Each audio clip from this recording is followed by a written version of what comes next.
নাউজুবিল্লাহ শব্দের অর্থ কি? আমি আল্লাহর কাছে আশ্রয় চাই। আস্তাগফিরুল্লাহ শব্দের অর্থ কি? আমি আল্লাহর কাছে ক্ষমা চাই। আল্লাহু আকবর শব্দের অর্থ কি? আল্লাহ মহান বা আল্লাহ সর্বশ্রেষ্ঠ। মাশা আল্লাহ শব্দের অর্থ কি? আল্লাহ যেমনটি চেয়েছেন। জাযাকাল্লাহ শব্দের অর্থ কি? আল্লাহ তাআলা আপনাকে উত্তম প্রতিদান দিন। আসসালামু আলাইকুম এর অর্থ কি? আপনার মৃত্যু হোক। সালাম আলাইকুমের অর্থ কি? উটের নাড়ি ভুঁড়ি আপনার জন্য। সালাম আলাইকুম এর অর্থ কি? আপনার ওপর গজব পড়ুক। আসসালামু আলাইকুম এর অর্থ কি? আপনার ওপর আল্লাহর শান্তি বর্ষিত হোক।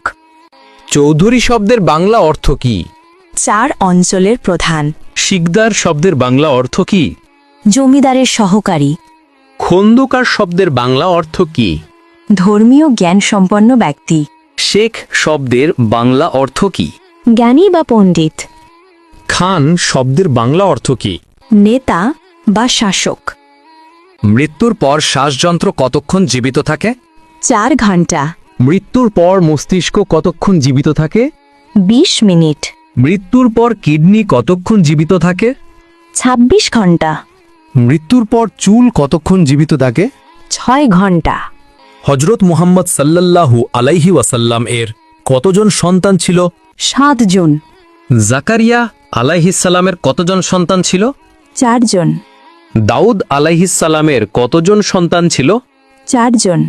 সুলাইমান আলাইহিসসালাম এর কতজন সন্তান ছিল? 4 জন। মানুষ মৃত্যুবরণের 40 দিন পর তার রুহু বাড়িতে আসে, এটি কেমন বিশ্বাস? প্রচলিত কুসংস্কার। মাজারে ও পীরের দরবারে সিজদা করার বিধান কি? হারাম। বান্দার কোন আমলে আল্লাহ তাআলা সবচেয়ে বেশি খুশি হয়? তওবা করা। একজন মুসলিমের ওপর সর্বপ্রথম ওয়াজিব কি? তাগুতকে অস্বীকার করা। আল্লাহুম্মা গফিরলি শব্দের বাংলা অর্থ কি? হে আল্লাহ, আমাকে ক্ষমা করুন। ওয়ারহামনি শব্দের বাংলা অর্থ কি? আমার প্রতি দয়া করুন। ওয়াহদিনী শব্দের বাংলা অর্থ কি? আমাকে সঠিক পথ দেখান। ওয়া আফিনী শব্দের বাংলা অর্থ কি? আমাকে সুস্থতা দান করুন। ওয়ারজুগনি শব্দের বাংলা অর্থ কি? আমাকে রিজিক দান করুন। আল্লাহুম্মা গফিরলি শব্দের বাংলা অর্থ কি? হে আল্লাহ, আমাকে ক্ষমা করুন। ওয়ারহামনি শব্দের বাংলা অর্থ কি? আমার প্রতি দয়া করুন। ওয়াহদিনী শব্দের বাংলা অর্থ কি? আমাকে সঠিক পথ দেখান। ওয়া আফিনী শব্দের বাংলা অর্থ কি? আমাকে সুস্থতা দান করুন। ওয়ারজুগনি শব্দের বাংলা অর্থ কি? আমাকে রিজিক দান করুন।